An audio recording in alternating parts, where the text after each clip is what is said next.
That's A long story, a couple of experiences. Anyway, real estate. welcome everyone to the Thursday, December 11th, 2025 meeting of the staff, Village of Lansing staff and Board of Trustees. I will start with the roll call with Susan Ainsley. Present. Sorry, Carolyn Greenwald. Here. Pat Gillespie here. Kathleen Yin. Bonnie Hardaway's here. So we have a full attendee meeting, or attendance today, sorry. Okay. John, we're enjoying Jody Dakes, a wonderful Christmas lasagna meal that she brought to us. Thank you. John finished first, so as a reward, you get to start today's meeting. Thanks for the lasagna, Jody, and the bread, Pat. We've been busy. Thank you. Any questions? It's a crisp, John. I like it. Short and sweet.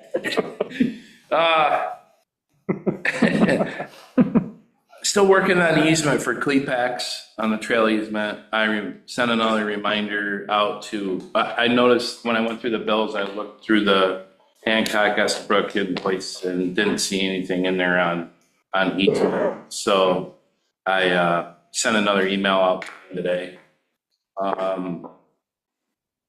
There's still a little bit of a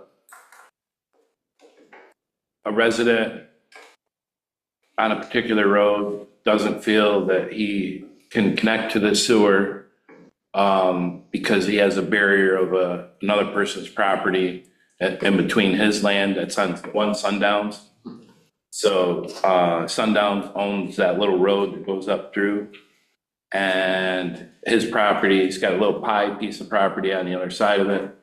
So he feels that he is not obligated to connect to the village sewer because he has a barrier. So I forwarded his email on, copied Ronnie, Jody. They've all kind of been in on the communications, but I just reminded Peter and Natalie that they should come up with some kind of an opinion for the board to work with. The contractor finished all the catch basins on Trip Hammer Road and some side roads, Pyramid, a few on Catherwood. So rebricking them from the frame to the concrete basin underneath, the bricks deteriorated out a bit. So we, a couple months ago, we purchased some granite impregnated 50,000 PSI or 80,000 PSI landscape bricks instead of the old concrete brick. And they're supposed to be a little bit more resilient to the environment. Then when they were all done, we had them tar the inside of them. So that'll help seal them up from the environment. What's the lifespan of the tar? Well, to be replenished? In 2006, they completed them. They installed them underneath the North Trip Hammer Reconstruction Project. In 2016, we repaved them, Trip Hammer, and we had to have them do it then. It was a lot more expensive than it was this time. So, so I would say 10 years the way they were going, but I think now with the bituminous coating in there, Right. I think we're gonna prolong that now. So Okay. they should be good for 15, I would say 15, 20 years. Well, I would think even 10 years was an acceptable lifespan. It's really not though. Oh, really? I don't feel that. For tar, are you talking about for the full base of? Brick in between. Oh, no, Brick. for the tar. Yeah, no, the tar is actually gonna buy a lot more time because it keeps the moisture from working. See, a normal concrete brick, years ago, they used to have a cinder brick, a cinder block. Everybody called them a cinder block. Now they're concrete blocks. Right. They did away with cinder. And then the concrete blocks are not like what's you see on the outside of they're made of different material than what's on the outside of the building bricks. You know what I mean? Mm-hmm. So they last a long time because I believe they're clay, correct? They're clay. These are stones, kind of like very low PSI rated brick. So I feel like we should get 15, 20 years out of Okay. it. Normally the sewer manholes in between the frame and the barrel of the sewer manhole, they last for a very long time. But occasionally from time to time, we do have to re-brick them. Fortunately, in the village, most of our sewer manholes are all concrete and they're bituminous coated inside and out because the village is fairly young, I would say, 1974. Unlike the village of Cuba Heights, their manholes are all bricks right from the ground, right from the flow channel up. So oftentimes they need to be, they call it shotcrete, which they spray it. It comes out of a tube and they spray it up in there, and they have to do that often. They are very susceptible to inflow and infiltration because there's a lot of cracks, a lot of ability for the water to penetrate. So we finished those up. I guess you had a visitor from 5 Millcroft. Yeah, I think it was 5 Millcroft on one of your Monday night meetings. I've been communicating with her a little bit after that meeting. I couldn't meet with her the following day because we ended up getting the snow we currently have. So I believe I can resolve most of her issues that she's concerned with. The one I can't resolve is she feels the pond should retain water. The pond from previous years, and Mike can attest to this because he's seen a lot of variations in DEC regulations between a dry pond, a wet pond, and there's just a lot of variations on what DEC was requiring municipalities to put in the MS4 areas. I don't even know what they're on now, dry ponds again? No, They're on the wet ponds. So there was many ponds, like Black Chin, for instance, that was a dry pond. That's supposed to be a dry pond. So this pond, we looked at it and I sent a lengthy email to her, which I forwarded to you, Ronnie, and basically describing all the elevations and what should retain water. I believe the outflow was at 965.4, and the pond level, the last bottom dig from a machine was at 965. So 965 to 965.4 is about that much. So that's how much water that pond should hold all year long. There's a straight pipe that comes from that area. It's like shaped like a kidney bean, from that area to the structure as what they call a low flow orifice. And what that does, it gets a first flush. I know I'm going a little bit, but sometimes I think I need to a little bit. The first flush comes into the forebay part of the pond. That's where your sediment is supposed to stop. And then it goes from that to an emergency overflow. And then that also has like a low orifice. So if there's so much water comes in, it goes over the emergency overflow into the main part of the pond. And then as the storm subsides and the water subsides, it goes out the low orifice into the main pond. And then from the main pond, it does a similar thing.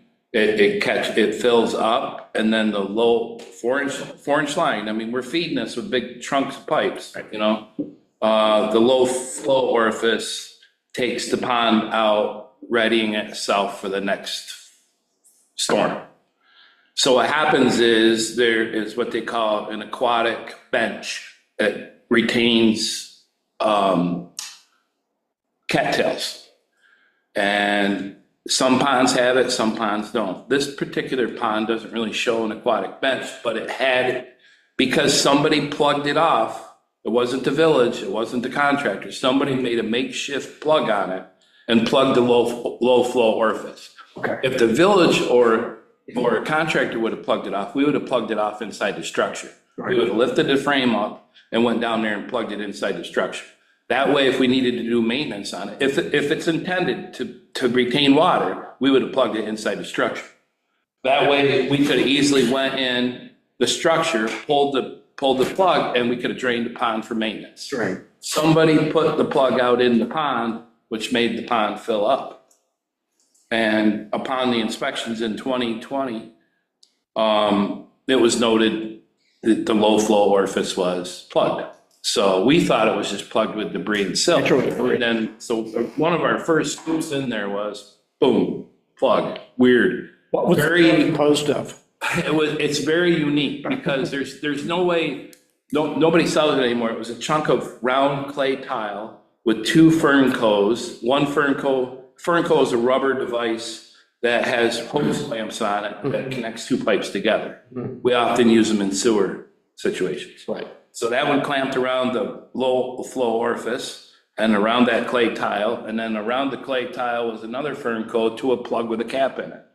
So And it was engineered by someone. Oh, it was made up of a garage that had many parts kicking around from about 50 years ago, because clay tile's been gone for a long time. Okay.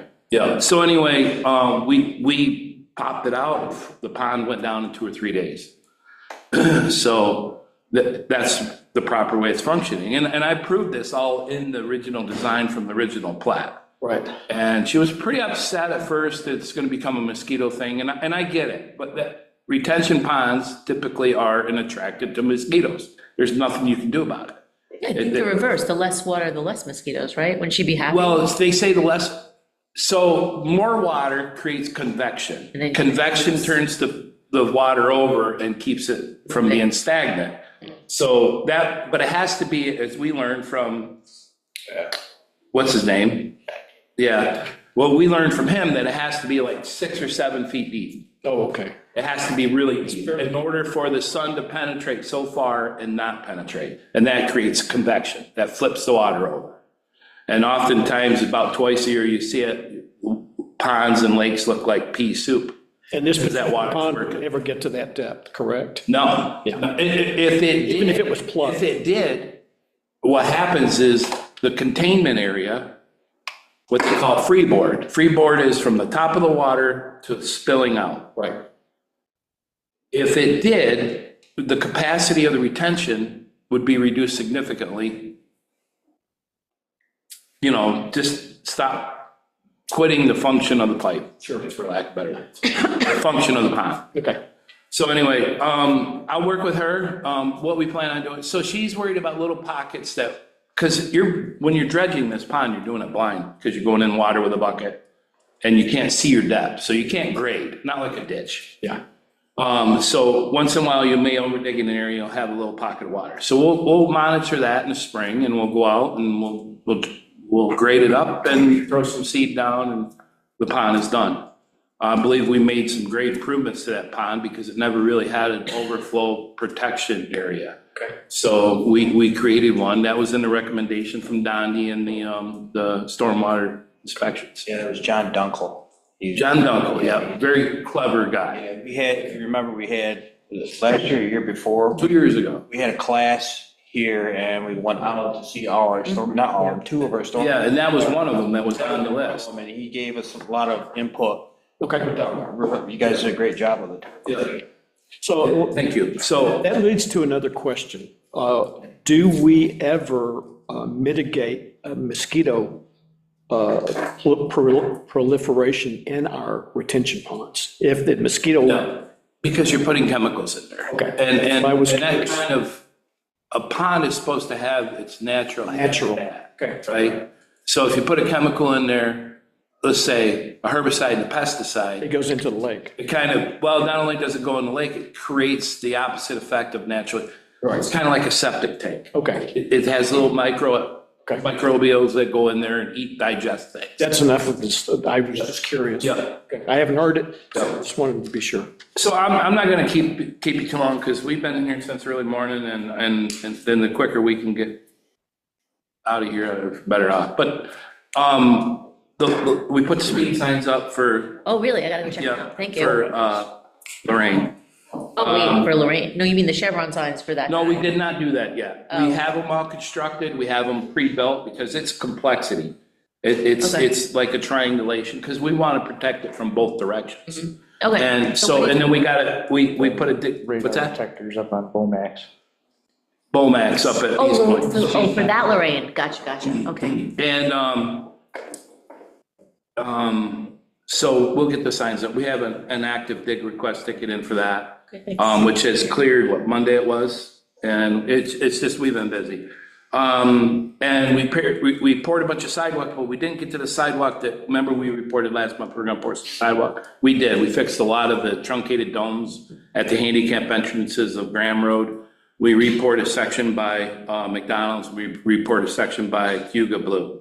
Those were like really either cocked down or something, and there was a lip that was gonna pose a tripping hazard. Good. So we're fixing the little spots up like that. We did that, and then we got the snow. And we've been pretty much busy ever since. So, any questions, any comments, anything?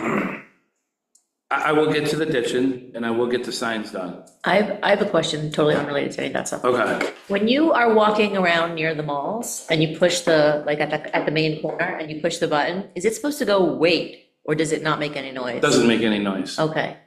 Have we thought about ever changing those? Because when you walk over there and you push the button, if it doesn't You tell don't know you, if it's working. you always feel like it's Right. broken. So, like, That one in particular. Yeah, because I was there the other day, I'm like, is this supposed to go wait? Because then I pressed it again. So last month I reported about the ped buttons at Graham Road when we did the signal improvement. I've been calling the guy, I just haven't had luck. We haven't had a chance to communicate. I've been working, different hours than he has.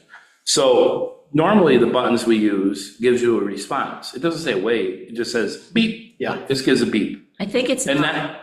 and that's good. I don't want the ones that say wait and walk and stuff because they're a different bear, the way ours are set up.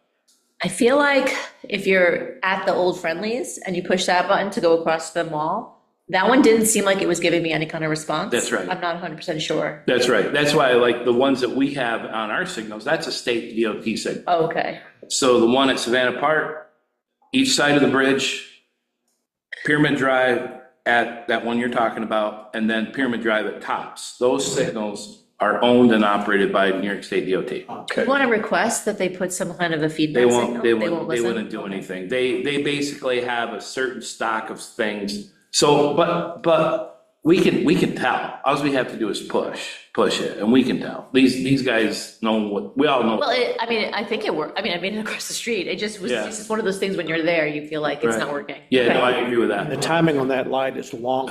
You Yeah. get it at the right moment, so. So the countdown of the timer also, for some reason, I think while you weren't getting the walk or maybe questioning whether you got the walk or not, during the cold, the left turn double lanes that turn into Pyramid Drive were getting a super long call.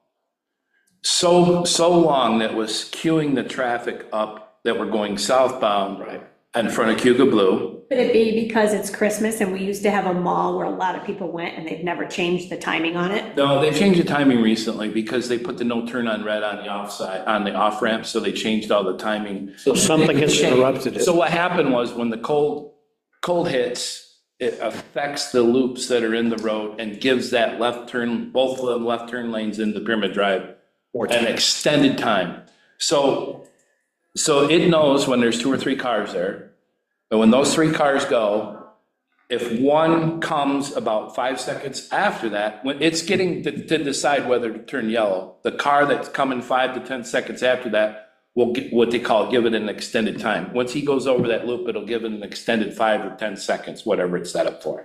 But this one was crazy. I mean, you should have seen the cars stacked up, heading southbound. Okay. So we're working on our ped signals to get them all better. Okay. At least give them they're like a button that doesn't touch. I think it's more of a heat sensor or something. I haven't yet to fully understand it, but it also gives you a beep to know that you did something. Sounds good. But that's all I have.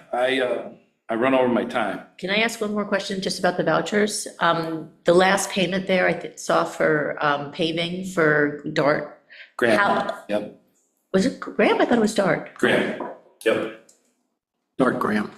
Wasn't it a dark? Dart, there was a Dart Graham one in there. My question is just how close did it come to when we budgeted for the I was materials? way under. Under, okay.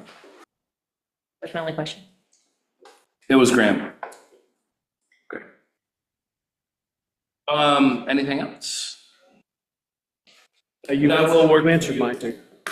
It's been, the last couple weeks have been a little hectic. So, Yep.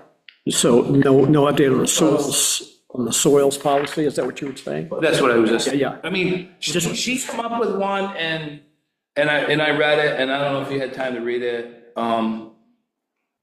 Basically, oh, I want to talk about one more thing, if I can, I'm allowed one more minute. Absolutely. This walk, a lot of things are being brought up at the planning board and not the trustees. And it's kind of a weird situation because we don't know about it if they don't come to us first. You know what I mean? But one of the issues was, does the village plow East Point sidewalks?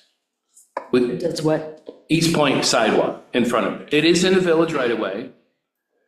When that sidewalk was put in, there was a debate on whether to, since the sidewalk really went nowhere. And Ronnie, you asked me to put the piece of blacktop in between that and the trail system. And you did. The trails, and we did. Yeah, but really the sidewalk was stuck up there, required by the planning board to put it up in there. And there was some debate outside of the planning board on how to handle whether we should put the sidewalk in an escrow and build it when other sidewalks around it go, or require them to maintain it themselves since it was a walk.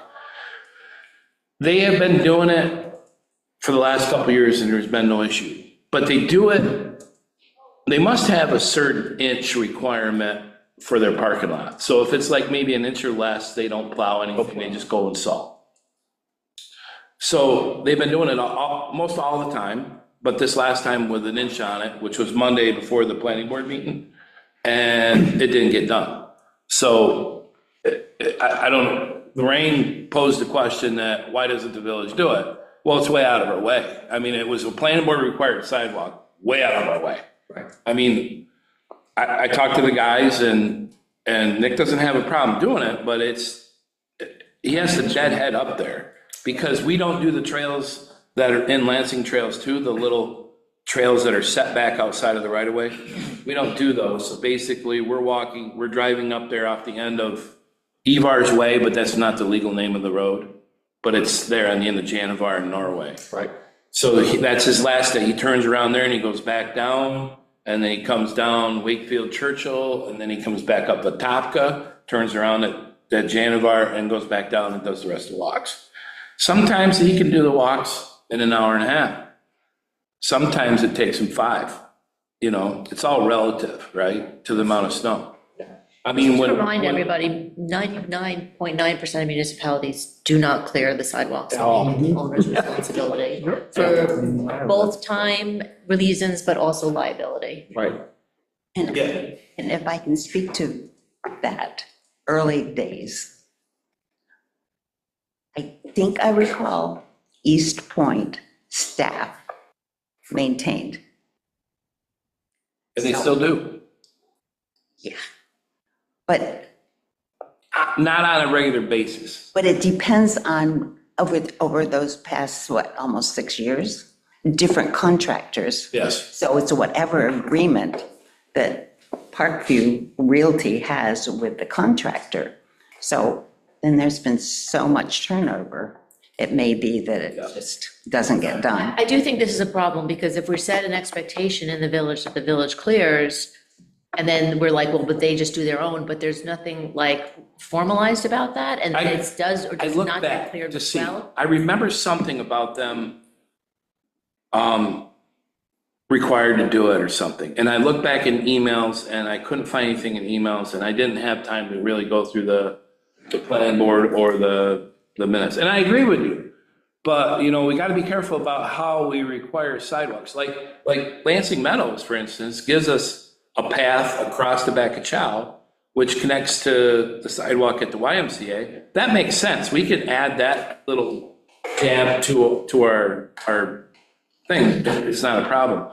But when we require somebody to do it in an area that isn't really connected by anything, the liability, I see what you're saying, on behalf of the expectations of whether the village plows it or not. But just remember, people have an expectation to not have to walk in the road. So if you provide them a path in a planning board perspective, they should tread lightly on how they require sidewalks.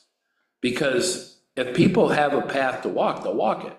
But if it ends nowhere and it's not a safe place to end, that's dangerous too. You know what I mean? So it can go both ways. So I think we need to clarify who is ultimately responsible for clearing that. Is there a way to do Well, it's that? our walk. It's simple. Okay, It's our walk. okay. But we don't do all our trails either. You know what I mean? Yeah. We don't do the trails up in Janivar that we just paved. I mean, we can do them if you want Put a to. sign up that says no winter maintenance. That's probably, we did that before. When Jody remembers this, because we're the veterans, but Tops was required to build a sidewalk and there was no place for anything to go. Tops, from their Tops parking lot down Pyramid Drive, stopped at their property line. And this went on forever. So we ended up putting a sign, this sidewalk does not see any maintenance, no winter maintenance, and dead end basically. So we weren't liable for somebody walking down there and falling off the end. It basically dropped off. So since we did all the work down on bottom Pyramid Drive, we connected, put a crosswalk in, and made it go across to the other side. So we probably should do that. At least do that for now. I agree with Yeah.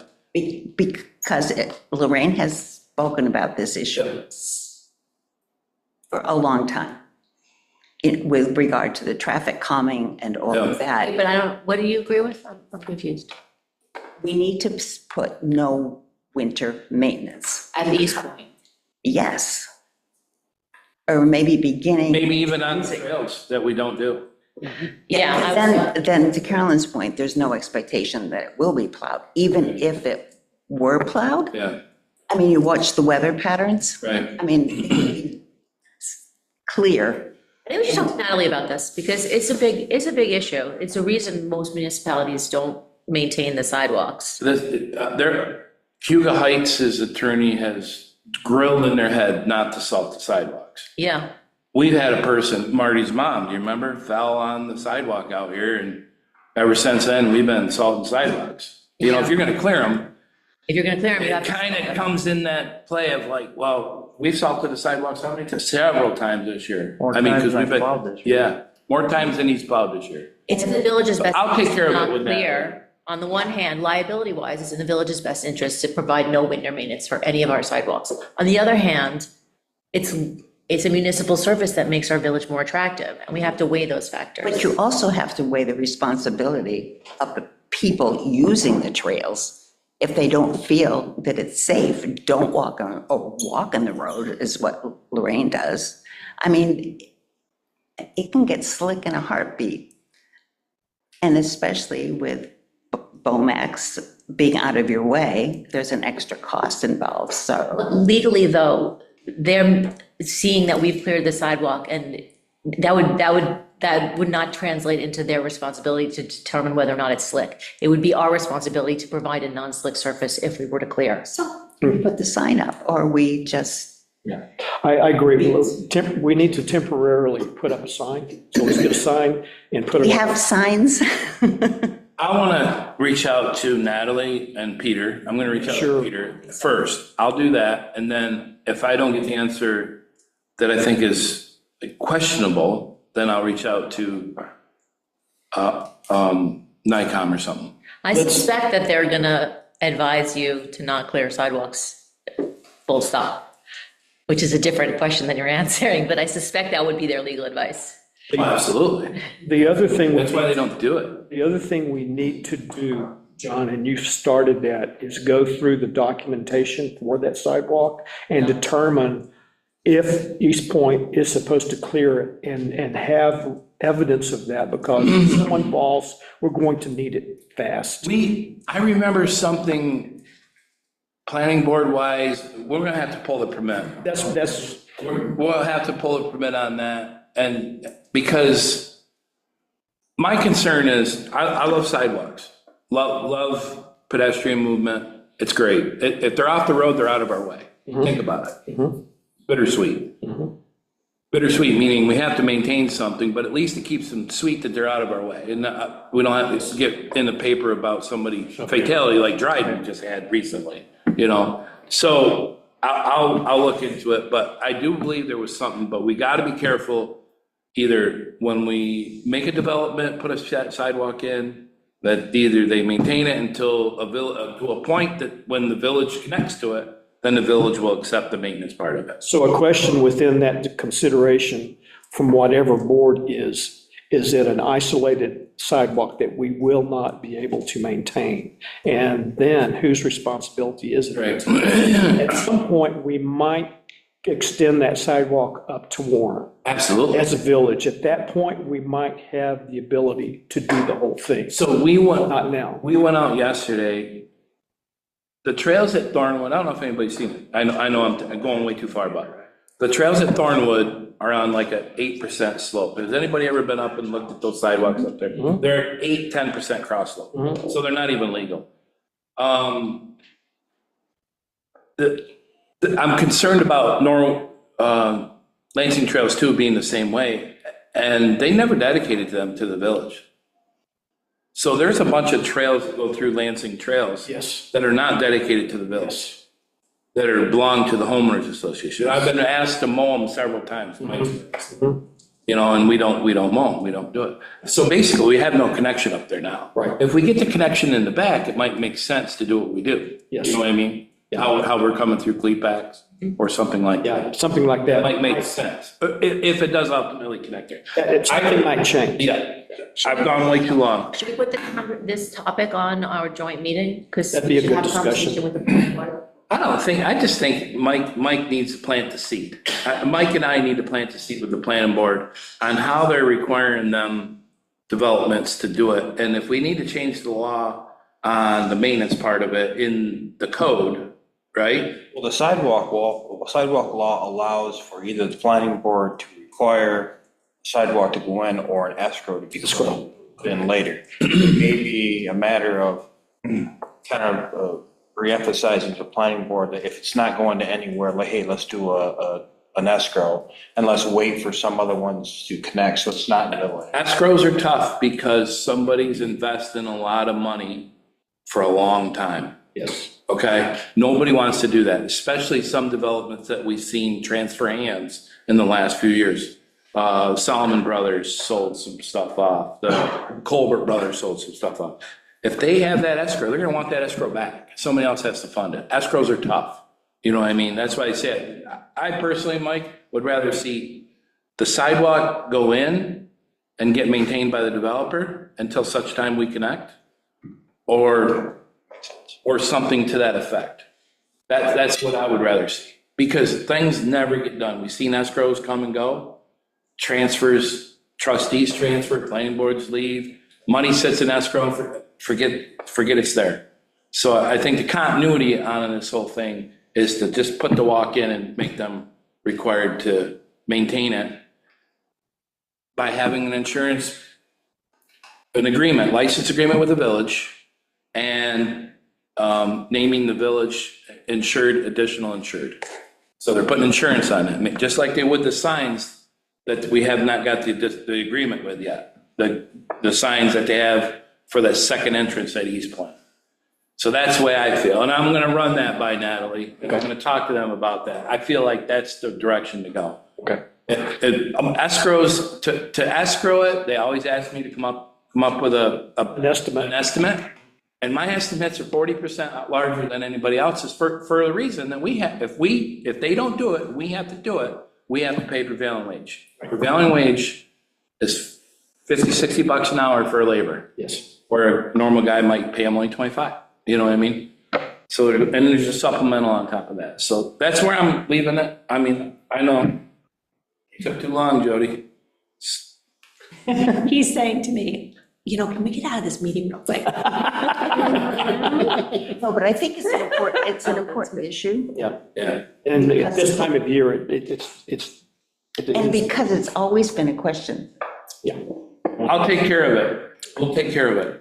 Because But that there's can gotta easily be be done, history. easily put into the condition that it is the owner's responsible for clearing it until the fact that the village connects to it, so it's. That should be part of the permit. Yeah. That should be part of the permitting process. I kind of think it was. I'll be quiet. It sounds. Okay, we're gonna move on. We're gonna move on to Chris. Making sure all the trucks are running, cleaning the shop and plowing snow. going up to work. Winter work. Right. Nick, Same thing. same thing. Yeah, I figured you were all three busy with the winter work. You could Okay. have saved a word, you could have just said ditto. That's still Is quicker that the than same thing? Thank you all three for all of the outdoor work you do at night. It is, our streets and sidewalks that we maintain are great. So Thank you. thank you all. You guys do an amazing job. No, you all do. I just sit Our back. whole staff does. We have good staff. Thank you all. On the second page?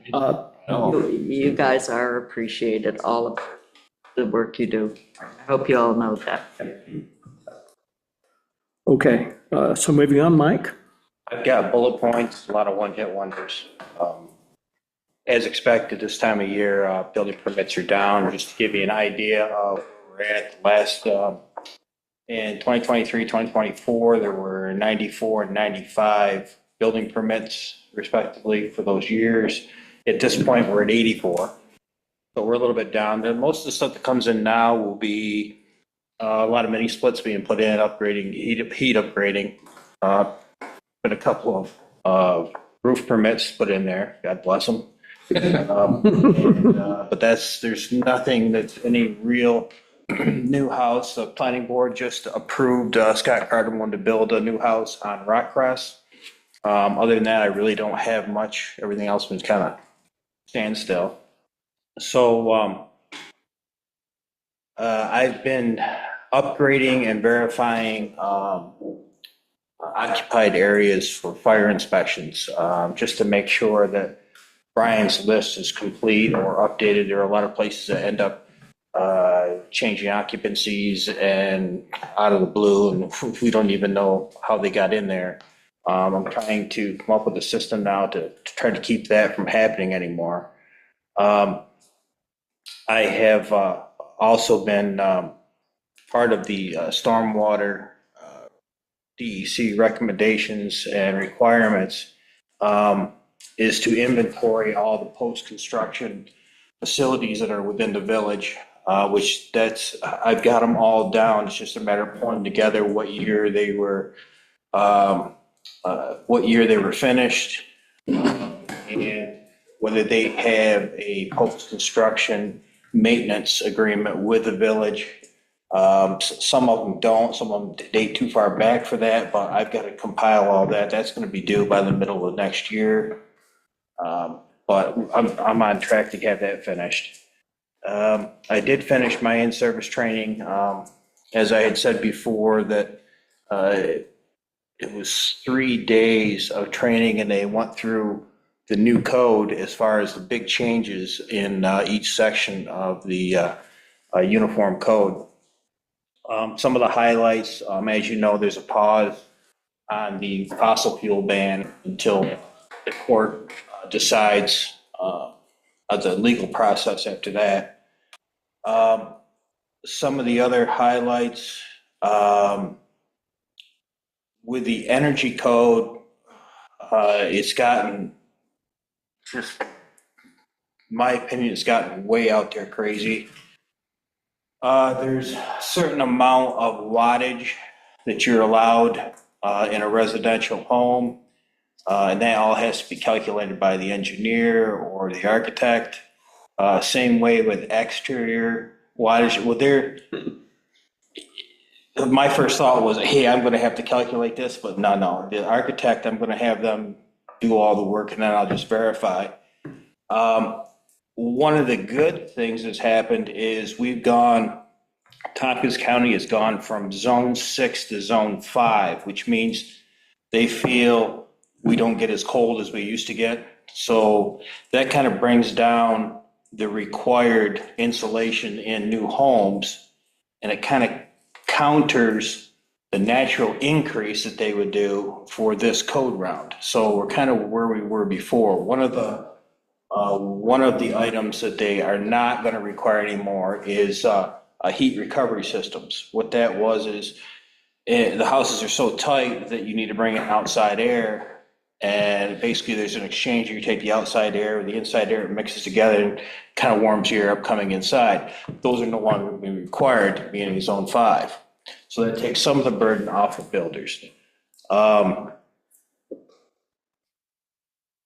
are kind of the highlights from the energy. So there's just a lot of extra detail that I'm going to have to look through, or at least verify. I'm not going to have to calculate because we'll have the architect or engineer do that. Couple other things. I don't know if Mike Baker got a hold of you. Wants to talk to you about anything that the Board of Trustees would like to discuss during the joint meeting, what they want on the agenda. I'm sure he'll contact you on that. These are the things he wants to know, so we can come up with some type of agenda for that day. They've got a few items that they're going to talk to you about. Basically, code update as far as where we're at with finding mistakes and upgrading the code and definitions and everything. Michael will go over all that stuff with you, but I'm sure he'll get a hold of you and ask you what you can do with that. Couple other things, the mall where the Ithaca, shops at Ithaca where the problem is out back with the road being eroded away. Speaking with Beth, they have talked to TG Miller about finding a permanent solution instead of just throwing something in there. So they're continually working with that. In the meantime, I have already sent out the second notice of violation, doing the process, send 3 of them, and then we go after them. So just wanted to bring you up to date on that. And the other sore item would be the Trip Hotel did a fire inspection at the Cuga Blue yesterday, so I had to walk around. I was talking with Kim Homick, who is the one of the owners. Her and Dan own Trip Hotel, and I kind of brought it up to him, what's going on with it. She said the 2 main reasons they haven't done anything yet with it is, one, right now they're in a full renovation project of one of their hotels in Cortland. They can only do one at a time. And 2, they're having a very hard time finding employees to, if they do open it, to find somebody that'll man it. The staff is having a hard time. They're having a hard time keeping staff at the Cuga Blue.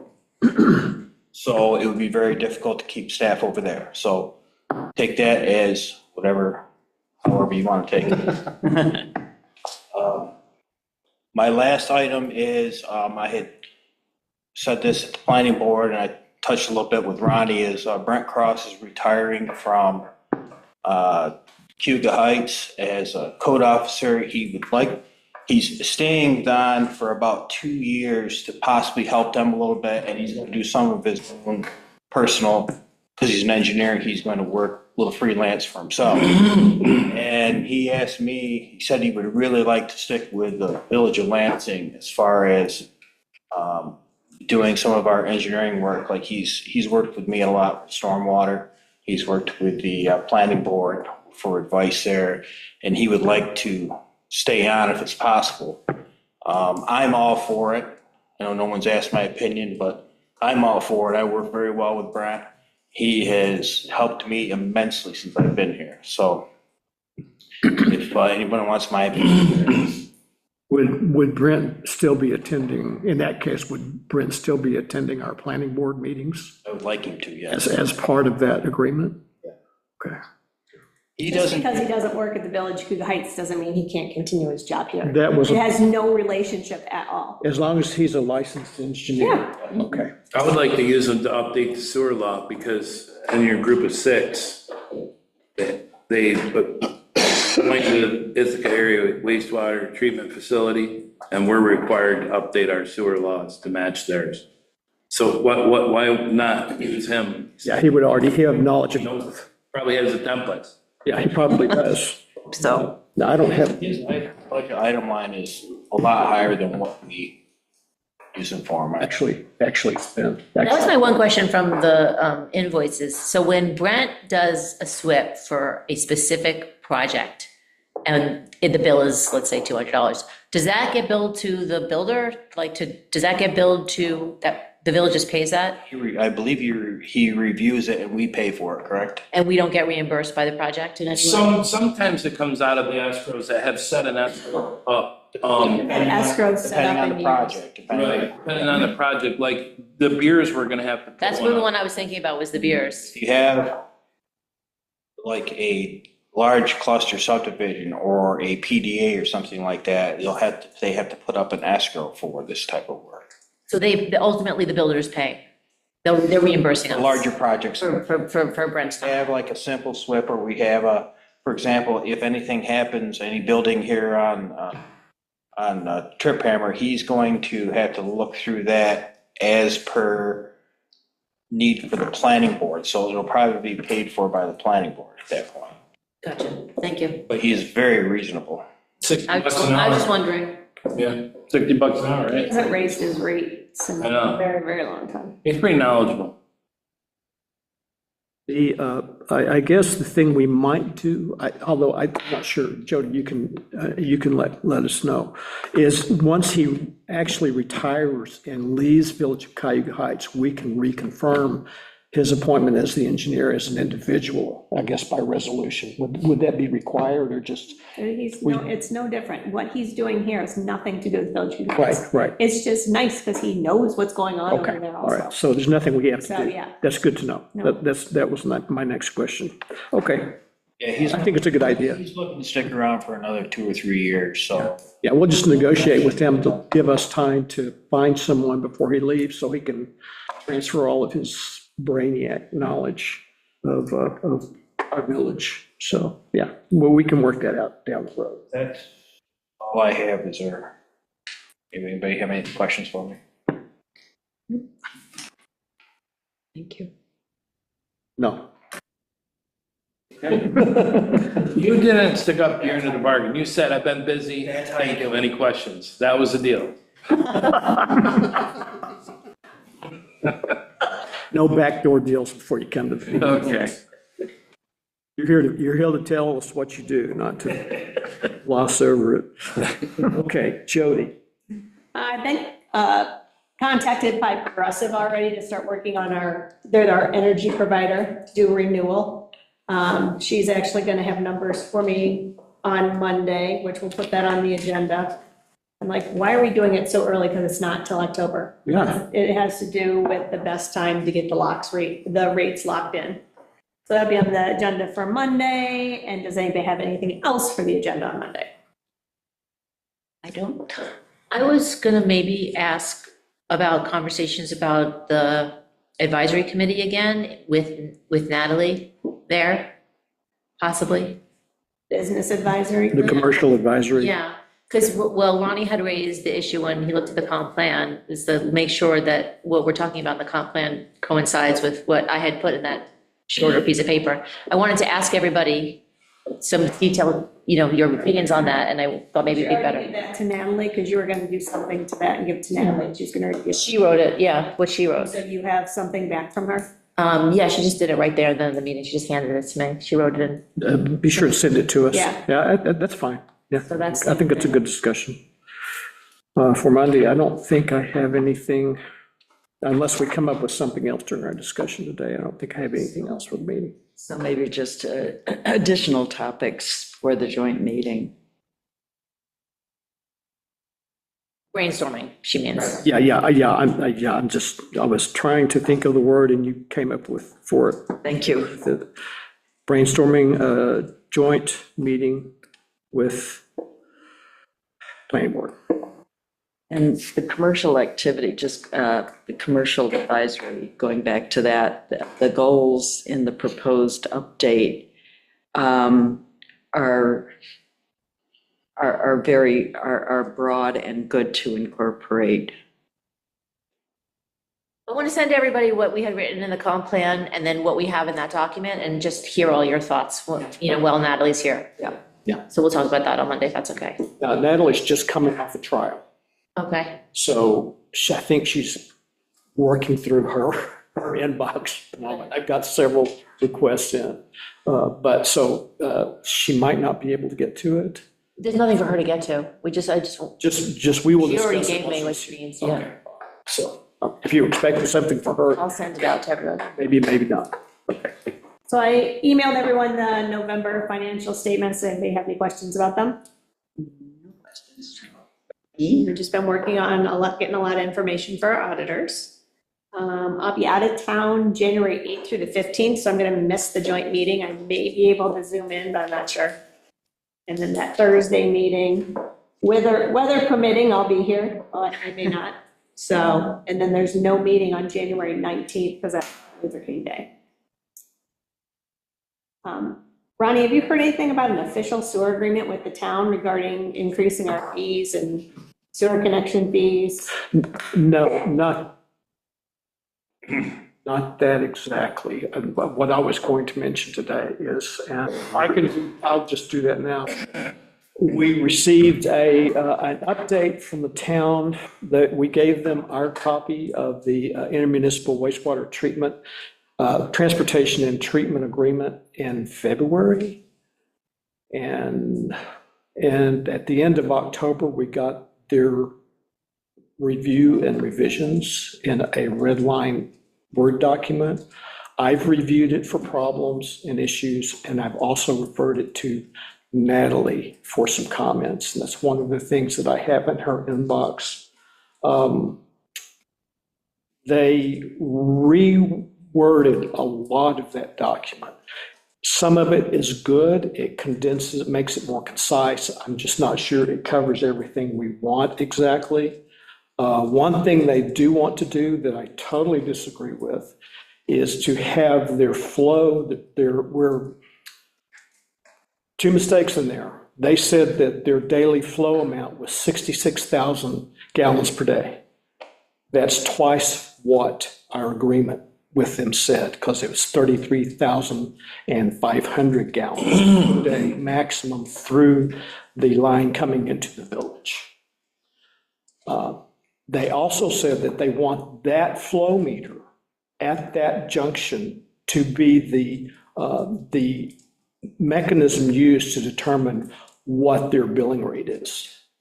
And Linda Woodard and I are going to push back and say no, because they're not reliable measurements, and that. Could be totally different than the way every other Exactly person right. calculates how much they pay for sewer. Exactly. And they've already taken that into consideration when they came up with a rate. Can I ask you a question? Yeah,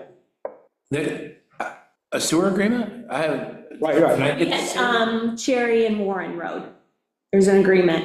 Yeah, I know. Based a certain amount, and then also now you're adding in East Shore to that also. And then one of the things was they would have to pay a connection fee, just like every single other village resident does, of $23.50, and they're paying the same rate as what village people pay. So this is a sewer agreement that they proposed to the village? Yeah.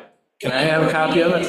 Yeah, We were negotiating with them to increase the amount. Can I see the copy? you will see a copy when I get Natalie's comments back, because I want us to get all of the information, my comments and hers. They basically say that roughly, and I'm going from memory, that when they are going to make new connections through a new development, whatever, that the Village of Cuyahoga Heights and Village of Lansing engineers will have early input into that.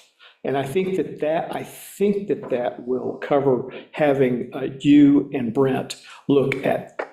But it's more than that though, Ronnie. I mean, like using the flow meter, I mean, I can't even believe anybody would ever propose that, because if they get something stuck in there, it gives a high reading for a long time. Are they willing to pay that one too? No, they would You know not. what I mean? No, they would not. And I can go in there and I can pull up and down on that transducer and I can change the readings like nothing. So the only accurate way is by the meter that is certified They're Bolton Point. through Bolton Point. I agree. I cannot believe anybody would even entertain that as a suggestion. Well, people entertain suggestions in their best interest all the time. Yes. To accept guess, it. okay. That's your starting point for negotiation. The other two partners are going to say no. Well, then our rate's gonna go up about $1,000 a gallon then.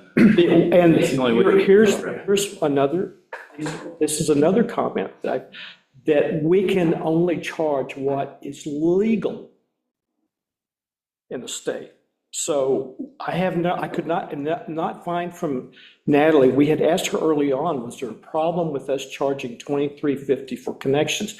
I never received any comment. Nothing. And Guy Crow's opinion is that you should only be able to charge for the time you're there inspecting. And inspect. Yeah, and some inspections go for 10, 15 minutes. Some of them, like East Point, take weeks, months. Yeah. I mean, I was there every day for months, you know, and that's why we do what we do. But his opinion is that you can't, there was a language behind it, that you can't overcharge. How you get your income is from the fees. They didn't use an overcharge, Right. but they did say you could only charge what's legal. Well, if we say in our documentation, our code, that is $23.50, that makes it But legal. they just lowered their rate because they could only document that, you know, theirs was like 1,000 and then 1,500 and stuff like that. And then they did timing of it and they ended up lowering their rates. That's- Their funds are flushed. They didn't have enough money to put the flow meter in on Horizon Drive. So the reason I have not shared it with everyone is that the redlining on it was just atrocious. It took me almost 4 hours to go through the document and verify what they changed, how it reads now, and whether I agreed or disagreed. I found lots of errors, lots of legal questions. And so once Natalie replies to that, I'll share it with you all. I think we will have covered what you might ask, but you're free to bring up more questions. They kept this document for 9 months, and they're pressuring Linda Woodard and I to meet with them soon to talk about it. They took 9 months to rewrite it. We'll take as much time as we need to rebut everything that they say in there that is not correct. So, But there's units to gallons that are off in there, and I pointed that out in the agreement. And I brought Linda's letter that she had sent out a long time ago to the town of we Lansing. have documentation. I sent all that stuff. The only question is whether it was 33,500 gallons or 33,050 gallons. 33,050, yeah. I don't really, Yeah. that's a difference that's not what Okay. we're arguing, but I will let everyone here see the document. I'm going to send it to you. It took me a month to get a Word version of the document. They sent me a redlined PDF and a final PDF. And there's no way I'm going to sit with those documents side by side and try to figure out what they changed. They finally sent me a Word document at the end of October. And it had the original and the edited? Basically, you can turn the revisions on and off. Okay. And so you can see what was original. there and then go and see what was changed. Yeah. That's the way I'll see it. It's never been fair. You can do the same thing. I don't mean to say anything bad. It's never been fair for the village. And on those agreements. You will have a chance to input. But I hope it's. not hiding it from you, I'm just preventing you from seeing too much what goes into the I software. hope it's before it gets accepted, though. Absolutely. I've never seen the ones before, and I pointed out so many mistakes in it. We will, there are steps that will be involved in this. I will let everyone in here see it. We will collect all of your comments. You take as much time as you need to read it and provide comments. Once that's done, Linda Woodard and I are going to meet to discuss, since we are the recipients of this new sewer line and all the other sewer lines from the town, we'll talk together. And then finally, we will schedule a meeting with Ruth Groff and probably their attorneys, and I will have Natalie in our meeting too, and possibly you, John. And Carolyn, obviously, just to keep us going. Once that's all done, we will come up with the final version that we will vote on. Once we've got that version passed through this body, we will go negotiate with them. I don't want to, that's what we would have. One last question. Did we raise our rates on them this year? Yes, Okay. and we don't have an agreement that says we can do that. Yeah. That's my issue.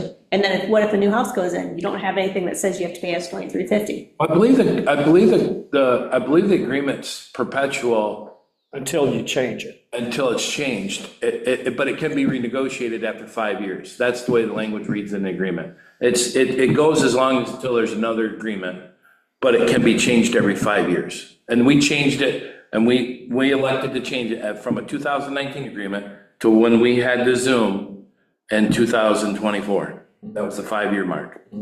So you can renegotiate every 5 years. The one other thing that they did in this document is they want Village of Cuyahoga Heights and the Village of Lansing and the town of Lansing to put their rates in that document at that moment.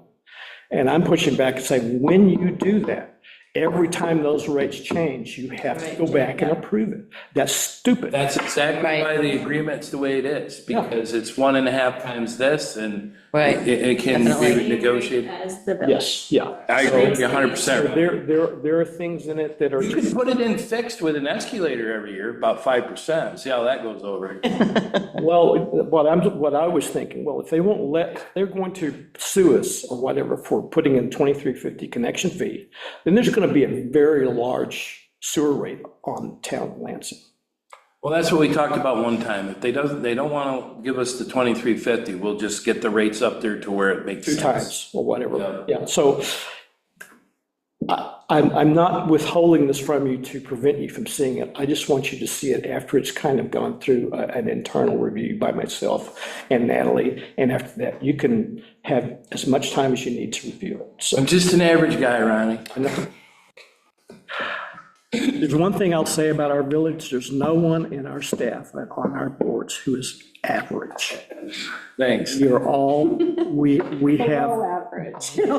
hey, I did not say that. That came from this corner of the room. And it's certainly With a really big thirst. Jody had passed a little Christmas humor. Ha, ha, ha. No, there's no one average here. So anyway, I had that on my topic for today to talk, so we've done that, so. And Vouchers? thank you. We need to approve vouchers. Did everyone have a chance to look at the vouchers? I so move. Okay, Susan moves a second. Kathleen seconds. All those in favor of approving this month's vouchers, say aye. Aye. Okay, it's unanimous. We can pay our bills. And do you want to do the draft minutes, or we'll just do those Monday night? Okay, all right. Anything else, Jody? No. Thanks again for the meal. You're welcome. It was excellent lasagna. All right, Carolyn. I'm just going to talk briefly about the comp plan and the Greenway Committee. For the comp plan, Ronnie, I was going to ask you for a little help turning off the survey, but you took care of it, so thank you on the form. Jody did some, I think. Jody did some, and I did some. I didn't realize, I did that. You have to be the owner of this, of the form. So anyway, you guys took care of it. Perfect. We took it off. Perfect. Thank you so I much. finished my part this morning. I was thinking, I forgot that I was the owner of that, so only I could turn it off. So thank you for doing that. Oh, and listen, I did not delete it. I just turned off the Yep, I responses, saw it. so all of the data is still there. Perfect, okay. So you had a couple of wording choices that you weren't crazy about. One was you didn't like the phrase village feel. Yeah, So I was gonna, let me just back up and say that the comprehensive plan committee is gonna meet next week. So I'll run all this by the committee, but I just personally just changed it, and I'll subject to their approval, to welcoming atmosphere. And we'll see if they like that better. that's still kind of ambiguous. I don't know how, but I don't know how we could document what we wanted to say. I'll ask the committee what they think of that phrase on, Is there a better phrase? But a village feel. okay? Yeah, that would be an interesting exercise. Yeah, I know what you're trying to say, but if we were in a court and we're saying, well, it doesn't fit our village feel, the court's going to say, what is the village feel? Okay, well, maybe we'll just see if we can, maybe I can fix the sentence and just take it out. So I'll have to read it. Okay. Then you had also asked about, making sure all the formatting was correct, and I didn't mind tagging everything with headings, that's fine, I can do that. However, that required making style choices about fonts, and that just threw me for a loop. I couldn't decide. So then I decided to steal the style of the town parks and trails. So now the comp plan looks completely different. It basically looks like the town parks and trails, like I totally Stick changed with the Times style. New Roman. Yeah, Times New Roman is the set, actually, I saw that on the news this morning. Well, anyway, it was Times New Roman, but now it's a weird font that you don't know the name of. But it's got a new look and feel, kind of like, it looks exactly like if you've seen the town parks and trails, and I like it. call- This is why the, you call them landscape? this is why the comp plan is gonna meet, because they're gonna take a look at it. I had a ton of trouble with the formatting, just because each section of the document that I was using was in a different form, but anyway, this is why I asked you for, if you had any photos. I know you have some, because I was there when you took some of the. Of the flowers? Yeah. I do, but it's a big giant piece of equipment Oh, running okay. over them. Well, I'll show you the picture I put in, and you might come up with. You might- Okay, I'll send it to Look you. at this We're focusing- printout. Do you guys recognize this? Let's see. Well, you can't really see on this printout, but it's you guys standing there. You guys standing there with so if you have any pictures, each section has like a photo. This is the one that Patrick had put on the front. And it looks kind of nice, and I had all different photos. Jody gave me this one of the village office. But if I had 6 different photos, I would use 6 different photos. I don't. Jody also gave me this one, which is nice. So Ronnie, if you have any photos of the village, or Mike, for the one that's called planning implications, I have a super old picture of them all. That's in the public domain that I took off the internet. So if you have anything similar to that, any kind of photos, I'll take 3 or 4 more. If not, we'll just repeat. Or we'll even have, that's I just. wasn't I don't have many photos. I do have some of parks. So Yeah, see I'll if take I can them. send you some. Thank you. I was thinking more of streets and intersections. Streets are fine, whatever you got, because But I different don't- sections are different, like appendix. It's gonna be winter. Appendix. Now. I know, that's why I didn't want to go out and take photos. So if you have photos, I would take them. And what is We village? could take a picture of our roads because there's snow everywhere, but not on our roads. What does village mean in my notes? Picture of the lake. That must mean village feel. That must mean village feel. That he didn't like the phrase village feel. Okay, so that's just, so the comp plan committee is gonna get back together, because I said, hey, guys, it's got a new design. Can we look at it? Do you guys like it? So we're gonna get together next Wednesday. And then Greenway Committee met, and Jody had suggested that instead of doing like a Parks and Trails plan that's separate from the Greenway plan, maybe just doing a 2027, which is a 5-year update of the Greenway plan. So I wanted to run that by you guys. I think that makes sense, more sense direction-wise, rather than having 2 separate documents. Just aiming it for the, January of next year, so 12 months from now. And it would have kind of a little bit more detail about the parks.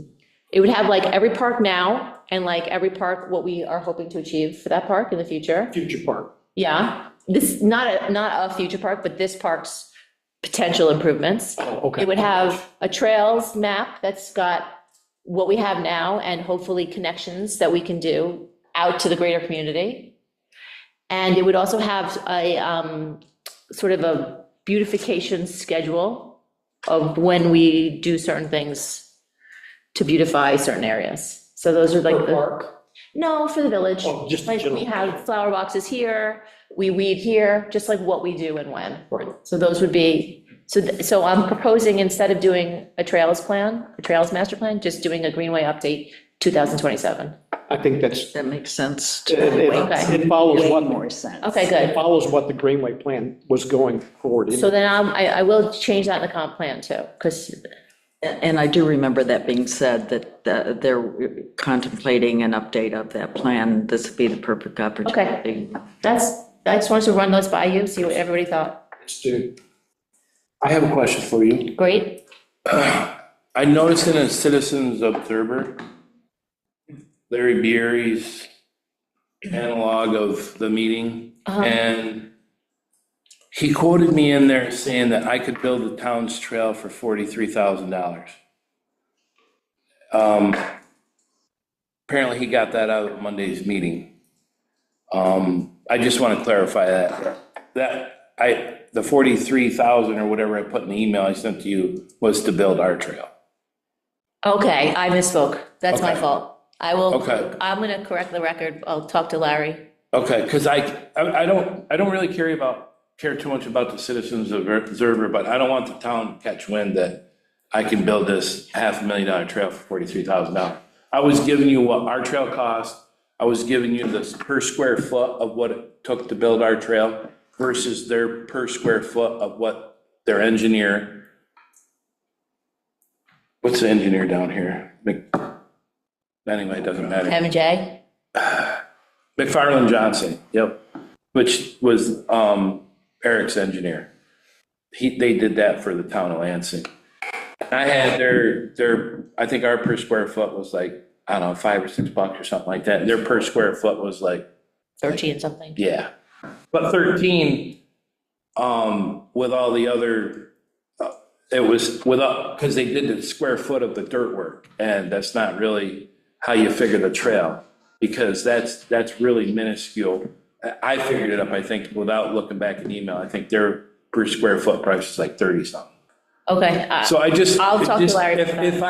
If I misspoke in my email, No, I probably did. yeah, no, I just want to make sure that I can never build that trail. There's that much in blacktop going down in that trail, you know what I mean? But I feel that it's very, very expensive. They also did do things that we don't typically do in our trails, like I believe we don't do 8-foot sub base, right?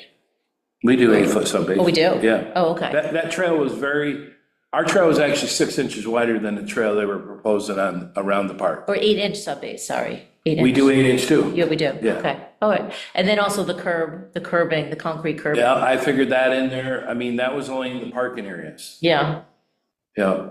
okay. That's all. I just Thank want you. to clear that. I was Thanks, John. actually what our cost was versus. Right. Thanks for clarifying that. Anything else, Carolyn? No. Susan? Nothing that can't wait until Monday. Suspense. All right. Pat? Attended a planning board meeting on Monday. Mike already wrapped that up for me, thank you. I also attended a joint youth commission meeting. Beth Bannister gave a presentation on the LACS Discover Hugo Lake floating classroom. Some of the artwork that they had on the dock was deteriorating, it was peeling off. So she took students out, showed them what's been done. The youth created some new art pieces for the dock. I haven't seen, I mean, I couldn't see, I was on Zoom and I couldn't really see what they were showing. So you see it, yeah. The commission also approved the budget for next year, was a little over $236,000. And Rich DiPaolo is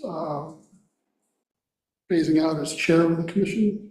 So Erica DeGrasse is going to be the new chair and Lorraine Moran will be the vice chair.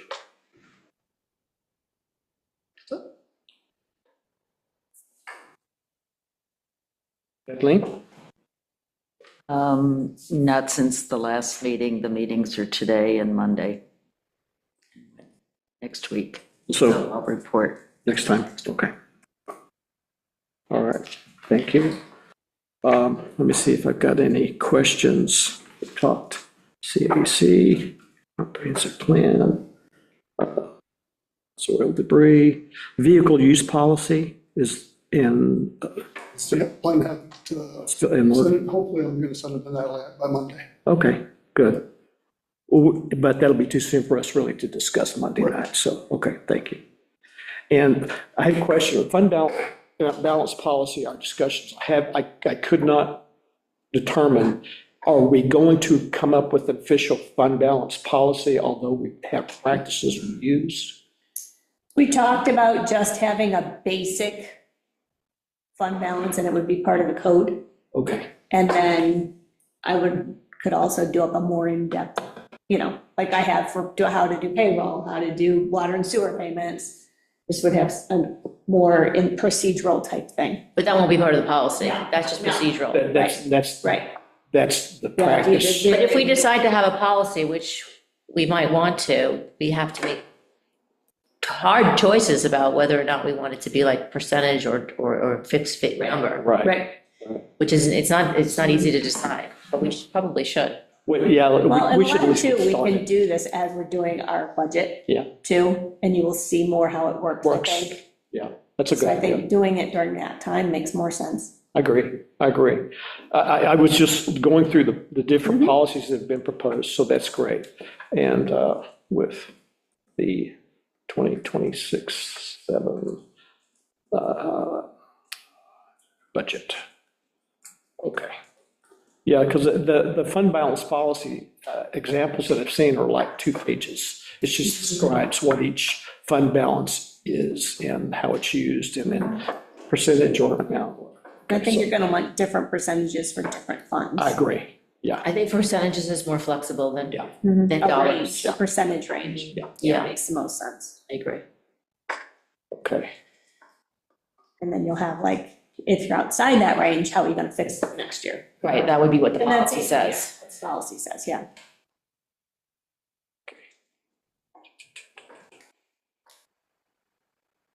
that's everything that I, to, so, and you'll be putting out for Monday night. Okay, okay, so we'll have an agenda, and then we'll meet Monday night and have some good discussions. But be thinking of, in between now and then, Monday night, be thinking of potential topics you would want on the joint meeting with the planning board. I believe it's the 26th of January. 11, 12th. 11 to 12, whatever that one Okay, is. sorry, yeah, I remember seeing it, I don't remember the date. Mhm. But it's their first meeting of the month, and we will be attending their meeting, so And it it'll will be be at 7 7 a.m. o'clock. PM. 7 p.m. I know. Yeah, I would like to see everyone on both boards at 7 a.m., please. We could do that. Coffee and, okay. All right, so I will move that we adjourn. I need a second. Second. Susan seconds. All those in favor say aye. Aye. Aye. Thank you all. John, I never raised any of that with anybody from the